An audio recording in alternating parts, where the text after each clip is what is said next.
Hey, folks. How you doing? Woo! Isn't this so great? Shout out to Lenny, I have never been to a conference named for one person. I gotta say, I am kind of jealous. I gotta get Omicron up and rolling, right? Talk to me in a few decades, it'll take me that long to prepare. Yeah. My talk is called Simplify to Win. Because Lenny asked me what I was going to talk about, I said simplicity. And then I added the words to win, because people like winning, and I wanted everyone to pay attention. Is it working? But really, the real reason I want to talk about this is because what I've learned in 20 plus years of building products at scale is that simplicity isn't just a strategy, it's a superpower. It's helped me build better products, it's helped me focus on what's important in my life. And I wanted to share some of the lessons I've learned about building simple products. But the first question I'll start with is, why am I so obsessed with simplicity? I mean, my husband would say it's because I'm naturally lazy, and simplicity is just an excuse to do less work. That's not untrue, but remember, laziness is just another word for efficiency with less good branding. But the real reason is that, yes, building simple products often is easier for me and my teams to build. But much more importantly, it's so much easier for customers to use. And that's what I get really excited about. I think about it like the physical laws of pressure. When you have a great idea and you hide it in a ton more information, your idea gets diffused. You have to push really hard to get your point across. It's like mashing potatoes. It's messy, and at the end, your audience is kind of bludgeoned. But when you take that same idea and you hone it down to just 10 words, what you have is a knife. And all the force and impact of that idea cut through effortlessly. A knife is one of the most successful products that has ever existed. And there's one in every home. It's lasted 2.5 million years. Why? Because it works. And the thing that makes a knife work is that everything unnecessary has been removed. That's literally the definition of sharpening a knife. And so I think of simplicity like a knife. It's something that makes it easier for you to build something meaningful for other people, whether that's a meal or a sculpture or a product. And it's something that, when you've got a good one, it's effortless to create the thing that you want, to bring your ideas to life. I'm getting a little hungry just looking at all these visuals. But that idea of simplicity has made all the hard product questions easier for me. So today I'll talk through the top lessons I've learned about what to build, which is product strategy, how to build, product design, and how to tell the story about comms. And I'll talk about the lessons I've learned from working on a really simple product, WhatsApp, which is the largest messaging app in the world. So let's start with what to build. Now, when I joined WhatsApp, I had so many ideas for what I wanted to build, all these shiny new features, all the ways I was going to monetize, and I think that's typical when you're building something new. You have this whole roadmap of everything exciting. But until you know whether your product or feature works, you don't actually need all of that.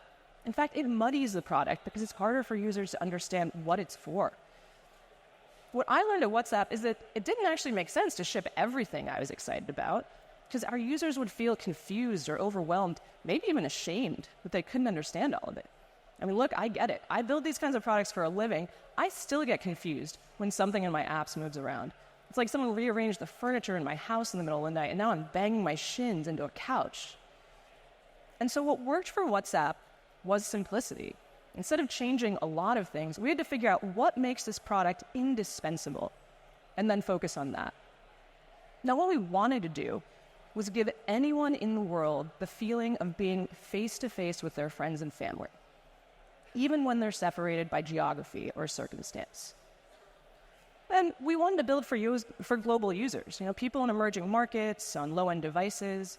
And so for them, what being there meant was, did my calls and messages go through for free every time? So we had to spend our entire roadmap on that. We had to slow down all the other grand ideas we had. And I'll tell you, this was not always easy. We would look at other teams building the newest AI models or advanced photo filters, and we'd get a little bit jealous. But that focus, whittling down to calls and messages, meant that our users never had to ask, what is WhatsApp for? How do I use it? They knew.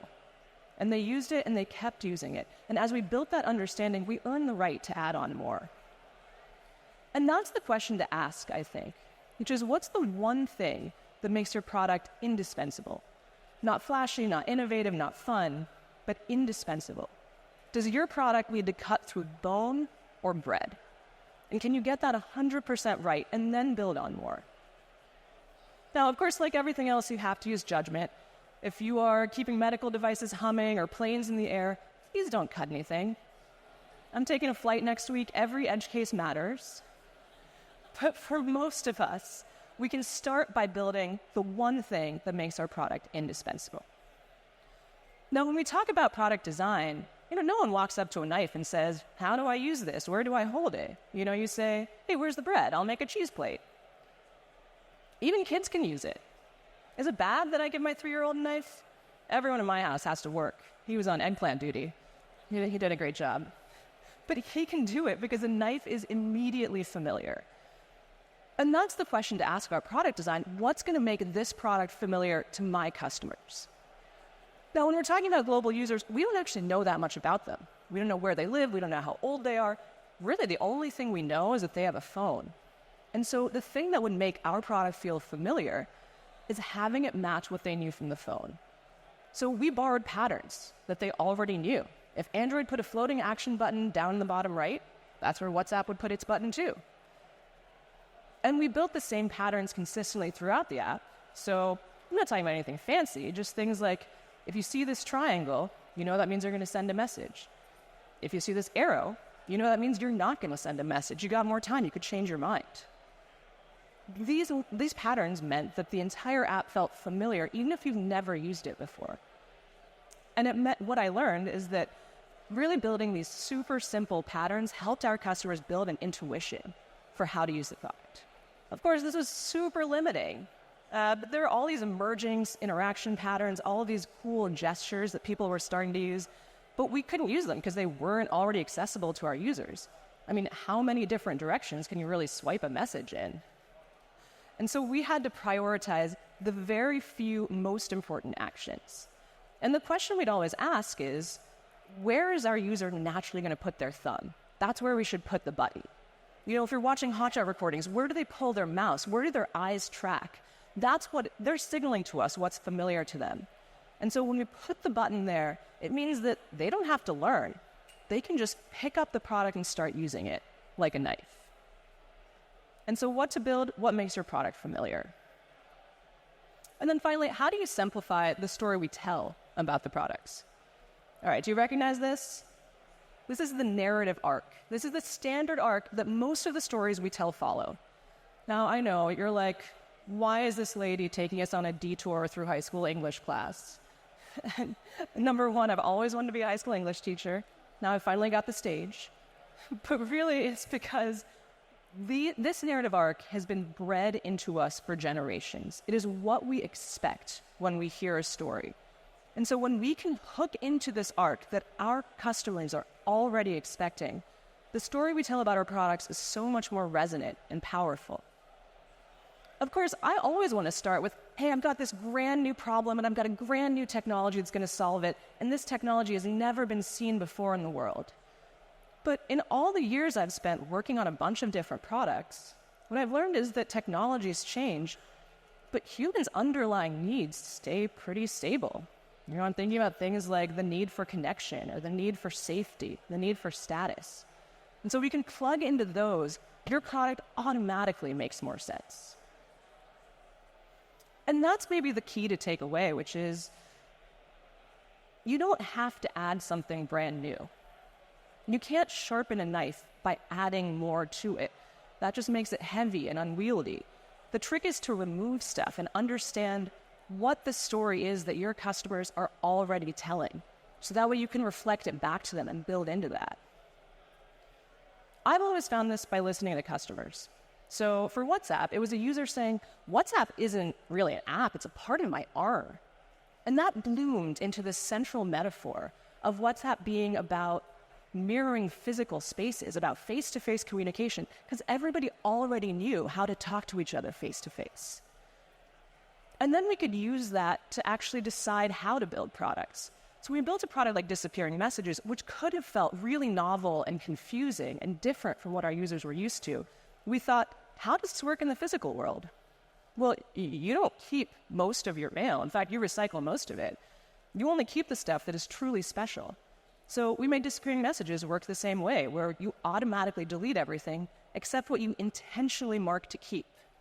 And that means when you scroll back through your chat with a friend, all that's there are the most important moments that you had together, like flipping through a scrapbook of your favorite messages that you exchanged. It also made it easier for us to build because we were all on the same page about what it should feel like. And so when you can sharpen your story about how your product solves a problem that your users are already telling the story about, it means you hook into something deep and emotional that will help them understand your product. Now, maybe you're saying, okay, this all makes sense, but how do I know? How do I know whether my customer is trying to cut through bone or bread? How do I know what to simplify? And the best answer I have is to understand the customer, which sounds easy, but it is so hard. And if you're anything like me, the hardest part of this is just to be patient. Because I feel like PMs always have like a countdown clock in our heads where every 30 minutes you're like, what's the ROI on this slot? And I have to tell you, customer empathy is not high ROI in the short term. It's almost the opposite. How many times have you gone to a user research session and wanted to jump across the table and say, there's a button right there. I built it for you. It's like a punch in the gut. But even though it is low ROI in the short term, it is the highest ROI in the long term because it gives you an intuition around what to build now and what to build next. And so here's some tactics that I've picked up over the years. I hold a slot in my calendar every week. For me, this is a good Friday afternoon task because, let's be real, I'm not going to get anything else done anyway.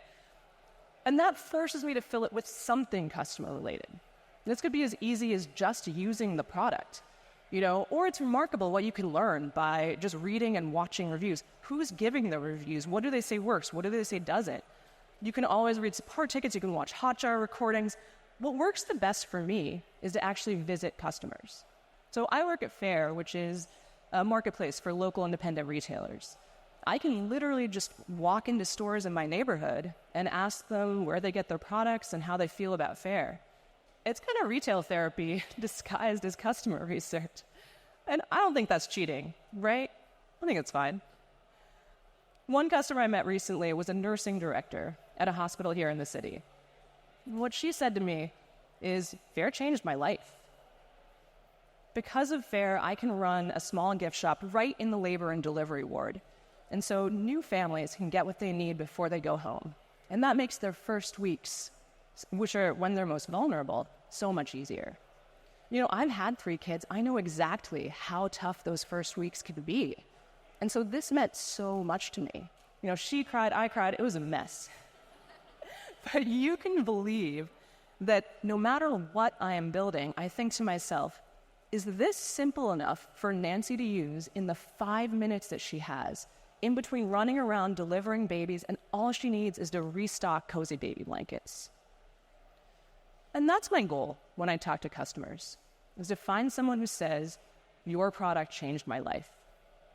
Because whenever I hear that, my knife is sharp. I know what to build.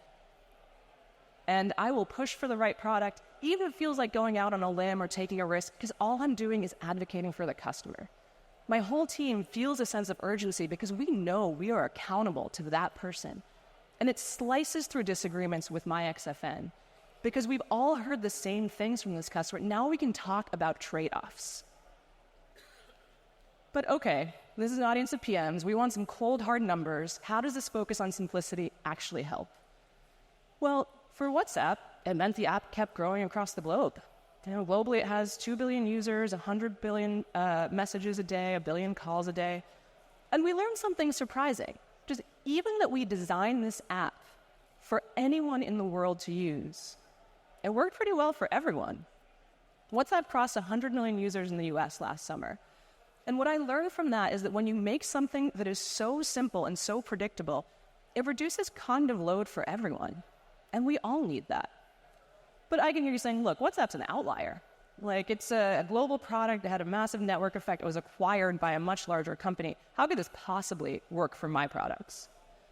Well, when you look across the industry, you can see tons of companies that were built on the principles of simplicity. If you think about PayPal, they won because they made it really simple to send payments using just an email address instead of full credit card details. You think about Nest, they made a simple turnable dial instead of a difficult programmable thermostat. Square brought simplicity to point of sale. Or you can think about the products that were already out there, simplified, and became even more successful. Like Spotify had a massive relaunch after cutting products, grew even faster. Instagram used to be a different app called Bourbon, which had a ton of different functionality, chopped off everything except for photo sharing. That's when they really took off. And I'll be honest, these are just the examples that Claude and GPT came up with last night. Thanks, Kevin. Thanks, Mike. I bet you can think of a ton more.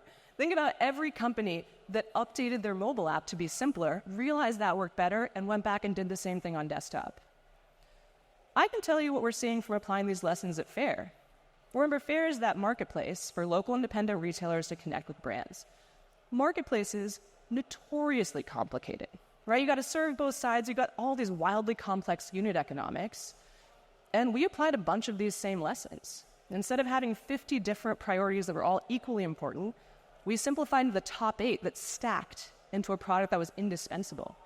We've been simplifying our core flows, everything from sign up, through browsing, through checkout. The story our customers tell is about how Fair is like going to a 24/7 trade show.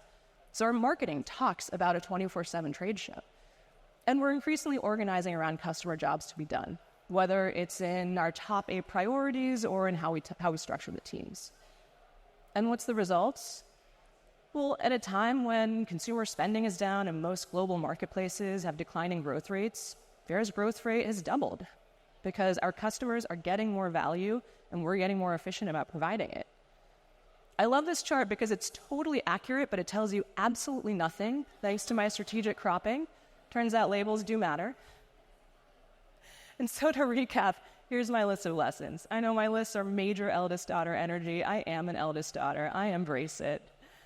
Here's what I've learned. When you think about what to build what makes your product indispensable. Do your customers need to cut through bone or cut through bread? Think about how to build what makes your product familiar to your users. So they never have to spend time learning how to use it. They can just pick it up and go. When you think about the story, what story are your customers already telling? Discover that, hook into it, reflect it back to them, and explain why your product solves their problems. And when you're unsure, the customer will be your guide. And honestly, even as someone who loves simplicity, who spent 20 plus years trying to build to that set of principles, it is still a fight. Because when you're a PM, you have so many interesting problems to think about. You know, you got to think about org alignment, you got to think about making your manager happy, making your XFN happy. You always have to have a 2x2 to show everyone about your job. Is that too spicy for this conference? I love these things. Most of my blog is shortcuts for how to do these things, but I also have to be honest that they are distractions and temptations away from our core problem of building something that is indispensable for our customers. I mean, what's the most dangerous thing at a tech company? A PM without a way to create impact. Oh no, he's towing the line here. Maybe you know this person, maybe you've been this person. I certainly have, where you know you want to do something big, but you're not quite sure what the problem is. And so you go around generating new ideas to add to your product. And to me, that's a recipe for complexity. I think sometimes there's a point of pride around building something that is so new and so complicated. And I want to argue the opposite case, which is that even as our underlying technology gets better and better, life-changingly better, there is so much value in building products on top of it that are simple and familiar, because that's how everyone in the world will get the benefits. And so these principles of simplicity have helped me channel my energy into products and problems that I know will help customers from day one. And maybe more importantly, it's also helped me in my life. I'm a big fan of applying product principles to my life and my career. I feel like I've invested so much in them, I might as well get maximum ROI out of them.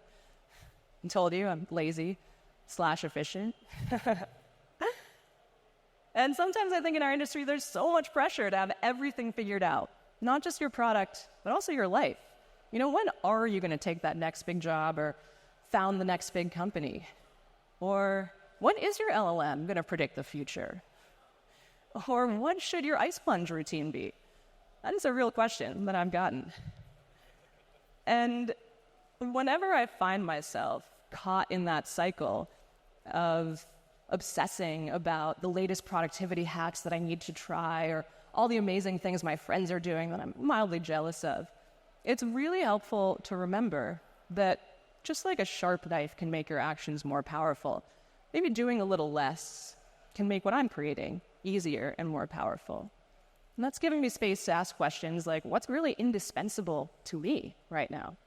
Sometimes it's a specific mission in my career. Sometimes it's about spending more time with these little monsters. Chat, Halloween's coming. At some point, I'm sure, I'll discover I've been using a bread knife and I should have been using a scalpel.